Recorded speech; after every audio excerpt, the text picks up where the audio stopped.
Day 2 here at Born Free, and I wanted to give you a little sound check on the difference between the perforated core baffle wrapped in stainless wool and fiberglass, as you would get on the loose cannons here on our wide glide, and the mechanical louvered core baffles on our rip rods.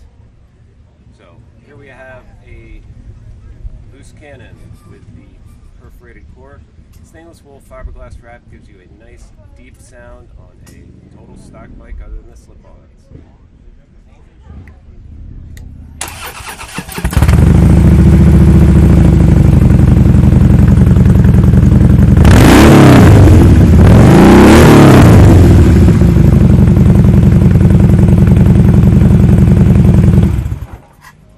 And now we're going to go over to the Sportster with the rip rods.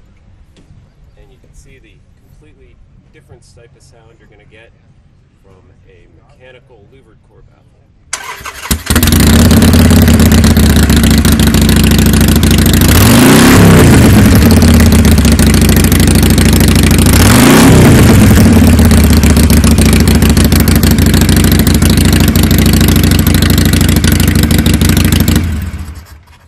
Both very cool, both distinct. And so whichever you like better, there you go. And now you know the difference.